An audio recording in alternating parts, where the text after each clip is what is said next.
سر اگلا سوال ہے کہ 22 رجب کے کنڈوں کے حوالے سے آپ کا کیا موقف ہے؟ کیونکہ رجب 1440 کا دوسرا عشرہ چل رہا ہے اور آخری عشرے میں سنی اور شیعہ دونوں کے ہاں کنڈے چلتے ہیں۔ شریعت محمدیہ صلی اللہ علیہ وسلم میں اس کی کیا اہمیت ہے سر؟ کوئی اہمیت نہیں ہے جی، شریعت محمدیہ کے اندر یہ ایک بدعت داخل کی گئی ہے صلی اللہ علیہ وآلہ وسلم۔ یہ جس طریقے سے کئی کہانیاں چل رہی ہیں نا، یہ کنڈے بھی ایک کہانی ہے، اور ظاہر ہے جب بھی کوئی کہانی لانچ کرنی ہوتی ہے امت کے اندر کسی بڑی پرسنالٹی کے ساتھ اسے منسوب کیا جاتا ہے، تو یہ کنڈے منسوب کیے ہیں انہوں نے سیدنا امام جعفر بن محمد باقر بن علی بن حسین بن علی علیہم السلام اجمعین، المتوفہ 148 ہجری۔ وہ کہتے ہیں امام جعفر کسی کو خواب میں آئے تھے، انہوں نے بشارت دی تھی کہ جو رجب کے کنڈے کرے گا تو اس کے لیے یہ بشارتیں ہوں گی۔ یہ تو سٹارٹ ہی خواب سے ہو رہا ہے، اس کا دین کے ساتھ کوئی لینا دینا نہیں، نہ امام جعفر کے ساتھ کوئی لینا دینا ہے۔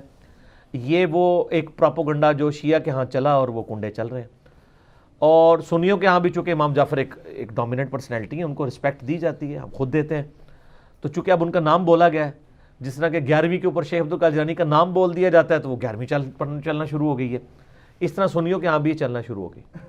باقی دوسری طرف اہل سنت میں جو اینٹی شیعہ ایلیمنٹس تھے انہوں نے کوشش کی کہ جی اس سرمنی کو ڈیلیوٹ کرنے کے لیے انہوں نے ایک نئی کہانی ڈیوائز کی۔ انہوں نے کہا کہ اصل میں 22 رجب کو حضرت معاویہ ابن ابی سفیان رضی اللہ تعالیٰ عنہ کی وفات ہوئی تھی، اس وفات کی خوشی میں شیعہ جو ہے نا وہ کنڈے بناتے ہیں۔ یہ ایک نئی کہانی انہوں نے دریافت کی۔ تو یہ کہانی جب آپ نے دریافت کی ہے تو یہ کہانی دریافت جن لوگوں کے بارے میں کی ہے سر ان کی بھی رائے لے لیں کہ ان کا موقف یہ ہے بھی ہے کہ نہیں، تو وہ آپ کو کہیں گے کہ ہمارے لیے حضرت معاویہ کی موت یا زندگی اتنی اہمیت کی حامل نہیں ہے کہ ہم اس کو سیلیبریٹ کریں۔ وہ تو کہتے ہیں ہم ان کو کوئی اہمیت دیتے ہی نہیں ہے، ہم ان کو اتنا امپورٹنٹ پرسنالٹی کے طور پہ نہیں مانتے۔ وہ کیا مانتے ہیں وہ ایک علیحدہ معاملہ ہے، لیکن کہتے ہیں اتنا بھی ہم نے سیریس نہیں لیا ہوا ان کو۔ یہ اسی طریقے سے ہے جیسا کہ بریلویوں کو یہ کیا کہانی کی کروائی جاتی ہے اور دیوبندیوں کو کہ اہل حدیث اماموں کو نہیں مانتے۔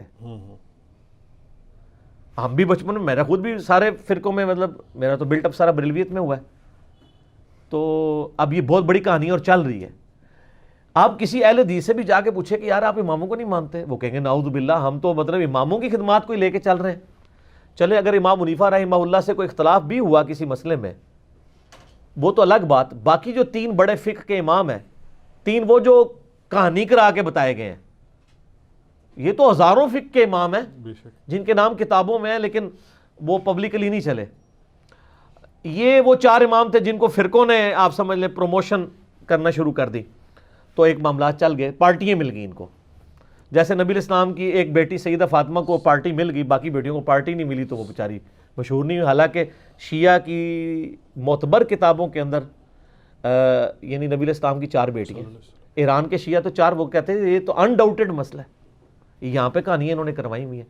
ایون سب سے بڑا جو رافضی ہے یاسر الحبیب، وہ بھی نبی الاسلام کی 4 بیٹیاں مانتا ہے، وہ بھی اس کے بھی انکار کرنے کی ضرورت نہیں ہوئی۔ نہج البلاغہ کے اندر مولا علی علیہ السلام نے حضرت عثمان کو داماد رسول فرمایا ہے، ٹھیک ہے، تو کہانیاں لیکن وہ چل رہی ہوتی ہیں اس طریقے سے۔ تو وہ ایک کہانی انہوں نے چلا دی اور وہ کہانی ان کی بکنی شروع ہو گئی کہ اماموں کو نہیں مانتے۔ وہ آپ اہل حدیثوں سے پوچھے آپ اماموں کو مانتے ہیں، وہ کہتے ہیں سر اماموں کا نہ مانے تو ہماری ساری کتابیں ختم ہو جائیں گی، کیونکہ امام بخاری کے استاد ہیں احمد بن حنبل، احمد بن حنبل کے استاد ہیں امام شافعی، امام شافعی کے استاد ہیں امام مالک، اور ان اماموں سے حدیثیں ہیں بخاری مسلم میں۔ اگر ہم ان اماموں کو ہی نہ مانیں تو ان حدیثوں کو پھر ہم کہاں سے مانیں گے جن کی چین سے وہ آ رہی ہیں؟ وہ پھر آپ کو بتائیں گے کہ ہم اماموں کو بھی مانتے ہیں اور اماموں کی بھی مانتے ہیں۔ اماموں کو مانتے ہیں کہ ان کی رسپیکٹ کرتے ہیں، اماموں کی مانتے ہیں کہ اماموں نے ہمیں بتایا ہے کہ ہماری کوئی بات بھی کتاب و سنت کے خلاف ہو تو اس کو چھوڑ دو۔ ہم اماموں کی روایت کردہ احادیث کو مانتے ہیں، باقی ان کے جو فتاوی جات ہیں جو دوسری صحیح الاسناد احادیث یا صحابہ کی اقوال کی روشنی میں غلط ثابت ہوتے ہیں، ہماری روشنی میں نہیں ان کی روشنی میں، ہم ان چیزوں کو چھوڑ دیتے ہیں۔ تو اسی طریقے سے شیعہ کے بارے میں کہانی کرا دی، وہ حضرت معاویہ کی ڈیتھ کا دن منا رہے ہیں، اور یہ سنی بھی ان کے دیکھا دیکھے شروع ہو گئے، ان کا اور چل رہا ہے۔ یہ اصالہ ثواب کے معاملے میں میرا بالکل کیٹاگوریکل ایک اوپینین ہے۔ لاکھوں لوگوں نے یوٹیوب پہ میری ویڈیو دیکھی ہے، مسئلہ نمبر 74۔ آپ اصالہ ثواب لکھیں یوٹیوب پہ، ٹاپ آف لسٹ میری وہ ویڈیو کھل جائے گی، اس میں نے ساری چیزیں بتائی ہیں 11ویں ہو، میلاد ہو، محرم کی نیاز ہو، یا آپ کی یہ رجب کے کنڈے ہوں، ان ساروں کے بارے میں کہ یہ سب کی سب ایکٹیویٹیز دین میں خود سے داخل کی گئی ہیں. ہم ان کو کفر و شرک والا معاملہ نہیں کہتے، لیکن بدعات تو ہیں. بالکل. اب رہ گیا مسئلہ کہ اس طرح کی ایکٹیویٹیز میں جو کھانا ہے وہ حلال ہے یا حرام ہے. وہ بھی میں نے اس کے اندر بتایا ہوا ہے کہ کھانے کو حرام کہنے کے لیے یہ چیز ضروری ہے کہ آپ پہلے اس کی حرمت ثابت کریں. اس میں دو طریقے ہیں، یا تو وہ چیز جو پکائی جا رہی ہے وہ حرام ہو، کوئی خنزیر بنا دیتا ہے تو حرام ہے، یا چیز تو پاک تھی لیکن اس کے ذبح کے وقت ذبح کے زبر کے ساتھ غیر اللہ کا نام لیا گیا بالکل، تو وہ پھر بھی حرام ہو جائے گی. تیسرا مسئلہ ہے تقرب والا. تقرب میں اب دو طرح کے آپشن ہیں. ایک تقرب یہ ہے کہ کوئی شخص یہ کہتا ہے کہ جی میں فلاں بزرگ کے اصالے ثواب کے لیے کر رہا ہوں، حضرت حسین علیہ السلام کو ثواب پہنچ جائے، ایک میری طرف سے ہدیہ. تو اس کے معاملے میں بھی ایسا کوئی سختی والا معاملہ نہیں ہے. لیکن اگر کوئی تقرب یہ کر رہا ہے کہ یہ اصالے ثواب ان کو پہنچے اور وہ میرے مشکل کشا ہے اور اس کے بدلے میں یہ میری مصیبت حل کر دیں گے، تو وہ تو نیاز کے بغیر ہی عقیدہ شرکی ہے. نیاز تو سائڈ پہ رہ گئی، عقیدہ ہی غلط ہے. بالکل ٹھیک ہے نا. تو ہمارا تو موقف یہ ہے کہ ہمارے پاس کوئی اس طرح کی کھانے پینے کی چیز لے آتا ہے، ہم اس سے پہلے پوچھتے ہیں کس کے نام کی ہے. اگر وہ کہتا ہے اللہ کے نام کی ہے تو بسم اللہ پڑھ کے کھا لیں. اگر وہ کہتا ہے یہ فلاں بزرگ کی ہے تو اسے پوچھے یہ بزرگ کے نام سے مراد آپ کیا لے رہے ہیں؟ کیا ان کی رضا کی خاطر ہے، ان کے نام کا ذبیح ہے؟ تو سر یہ کوئی بھی نہیں آپ کو کہے گا. کوئی جاہل کہہ دے تو کہہ دے، وہ کہے گا نہیں اللہ کا نام دیا ثواب پہنچانا ہے انہوں نے. اچھا جی، پھر زیادہ وہم نکالنا ہے تو آپ پوچھ لیں کہ ثواب پہنچا کے کڈنا کہ وچوں جے تسی واقعی کھانا نہیں کھانا تے، جے کھانا کھانا تے اتنے تک ہی سوال رکھو، زیادہ غلوف نہ کریں آپ کیونکہ غلوف کریں گے نا تو معاملات بگڑیں گے. اور یہ میں آپ کو اپنی طرف سے نہیں بتا رہا. صحیح بخاری میں سیدہ عائشہ نے نبی علیہ السلام سے پوچھا یا رسول اللہ علیہ وسلم یہ کچھ نیو مسلم ہے، ہمیں نہیں پتا انہوں نے ذبیحہ صحیح کیا ہوا یا نہیں کیا، تو یہ جب کوئی اس طرح کی گفٹ لے کے آتے ہیں ہم کیا کریں؟ آپ نے فرمایا بسم اللہ پڑھ کے کھا لیا کرو. اللہ اکبر. اللہ آپ نے کہا کہ بلاؤ، آپ یہ بھی کہہ سکتے تھے حلف دلواؤ، یہ وہ وہم نکالا کہ مسلمان کا ذبیحہ ہے نا تو حسن ظن رکھو، زیادہ نٹی گریٹی میں نہ پڑھو. سبحان اللہ. ٹھیک ہے نا. اس کا غلط رزلٹ بھی نکال لیا یوسف القرداوی صاحب نے. انہوں نے وہ اسلام میں حلال و حرام ایک کتاب لکھی، اس میں انہوں نے لکھا کہ یہ جو غیر مسلموں کے بھی جو ذبیحے چل رہے ہیں نا، اور جو KFC میکڈونلڈ چل رہے ہیں، جو ڈیفینیٹلی ذبیحے ہے ہی نہیں ہے، وہ اللہ کے نام کے کیا، وہ تو مطلب بالکل ذبح والا معاملہ ہی اس کے اندر اس طریقے سے نہیں ہے، نہ وہ اللہ کا نام لیتے ہیں. وہ کہتے ہیں بسم اللہ پڑھ کے آپ کھا سکتے ہیں، اور اس حدیث سے پلی لی. تو میں نے ان کا بھی رد کیا کہ سر ایڈی بھی کھلی چھٹی نہ دو. مسلمان کا ذبیحہ ہے نا اس کے اوپر آپ کو وہم نہیں کرنا چاہیے اگر وہ مسلمان ہے. اب وہ اگلا مسئلہ شروع ہو جائے گا کہ وہ بریلوی ہے، دیوبندی ہے، اہل حدیث ہے، شیعہ ہے. یہ نئی کہانی کرنے کی ضرورت نہیں ہے. اہل کتاب کا ذبیحہ بھی حلال ہے. تو اگر آپ ایک دوسرے کو مسلمان ماننے کے لیے تیار نہیں، چلو اہل کتاب ہی مان لو.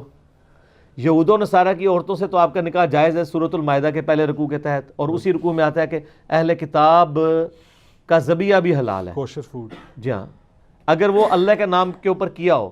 تو اگر یہود و نصارہ کا اللہ کے نام کا ذبیحہ حلال ہے تو جو آپ کے اپنے اہل کتاب ہیں، قرآن کے فائنل ٹیسٹمنٹ کے ماننے والے، وہ تو old testament new testament tempered form میں مان رہے ہیں، اور وہ اتنے ظالم ہیں کہ نبی علیہ السلام کو وہ دجال سمجھتے ہیں. نعوذ باللہ. ظاہر پیغمبر نہیں مان رہے، تو جب آپ کسی کو پیغمبر نہیں مان رہے، جس طرح ہم غلام احمد قادیانی کو پیغمبر نہیں مانتے، تو کیا سمجھتے ہیں؟ دجال کے اس نے دجل کیا ہے، جھوٹ بولا ہے. اس کے باوجود اللہ تعالیٰ کہہ رہا ہے کہ ان کا ذبیحہ بھی حلال ہے. اور جو آپ کے نبی کے عاشق ہیں، جو محمد اور آل محمد کے لیے جان دینے کے لیے تیار ہیں، سر ان کے اوپر آپ کم از کم یہودیوں والا سٹیٹس تو ان کو دے دیں. ٹھیک ہے، تو وہ آپ دینے کے لیے تیار نہیں ہے. اسی پہ میرا ایک کلپ بھی ہے، وہ کیا سنی شیعہ کا نکاح ہو سکتا ہے؟ اس کا بھی پھر اتنا مذاق اڑاتے ہیں. سر میں نے تو کہانی الٹ دی ہے نا. میں نے سوال کرنے والے سے یہ میرا کلپ لاکھ، میں نے کہا یہ سوال نہ کریں سنی شیعہ کا، آپ یہ پوچھیں سنی کا بھی نکاح ہو سکتا ہے کہ نہیں. کیونکہ اگر سنی حنفی ہے تو وہ یا سنی حنفی دیوبندی ہوگا یا سنی حنفی بریلوی ہوگا. تو ہے تو دونوں سنی نا. سنی اہل حدیث ہوا تو وہ تو بہت دور بیچارہ بیٹھا ہے، اس کی تو کوئی اوقات ہی نہیں نا ان کے نزدیک، وہ تو بہت تھوڑے ہیں. اور سر آپ کو کبھی میں احکام شریعت ان کی اور ملفوظات میں سے دیوبند اور اہل حدیث کے بارے میں ان کے جو فتوے پڑھ کے سناؤں نا، تو وہ آپ یقین کریں آپ کے کانوں سے دھواں نکلنا شروع ہو جائے. جو سخت لفظ انہوں نے استعمال کیے ہیں. وہ کہتے ہیں جی اگر کسی کا یعنی بچہ جو ہے وہ دیوبندی اہل حدیث ہو گیا تو اس کو باپ کی وراثت سے بھی کچھ نہیں ملے گا کیونکہ وہ مسلمان رہا ہی نہیں ہے. اللہ جی سر ظاہر ہے جب آپ نے ایک اصول کھڑا کیا اس کی کورالریز پھر یہی نکلیں گی. حسام الارمین میں لکھا ہے نا انہوں نے کہ چوتھا فرقہ وہابیہ شیطانیہ جو شیطان لعین آفاق کے فالورز ہیں، جیسا کہ روافظ جو ہیں وہ شیطان اطاق کے فالور ہیں. پھر آگے جا کے لکھتے ہیں کہ ان تمام لوگوں کے کفر میں شک کرنے والا بھی کافر ہے، اور اس پہ اجماع ہے کہ سب کے سب مرتد اور خارج اسلام ہیں. جب مرتد بھی ہوگے خارج اسلام بھی ہوگے، آپ نکاح کی سوچ رہے ہیں وہ تو آپ کو یہ کہہ رہے ہیں کہ آپ نعرے تکبیر پڑھ کے ان پہ چڑھ دوڑیں. یہ اور یہی حال ادھر بھی. آپ المحند المفند میں لکھا ہے کہ جو بریلوی ہیں وہ ایک شیطانی لشکر ہے جو ہم پہ حملہ آور ہو گیا، جس طرح کے شیاطین انبیاء پر حملہ آور ہوتے تھے. مجھے بعض لوگوں نے کہا جی یہ تو ذرا سافٹ ورڈز ہیں، انہوں نے شیطان ہی کہا ہے نا بریلویوں کو. احمد بریلوی تو بہت آگے گئے. سر یہ احمد بریلوی سے 4 ہاتھ آگے گئے ہیں، آپ کو پتہ نہیں چلا، ہم آپ کو انجینئرنگ کر کے بتاتے ہیں.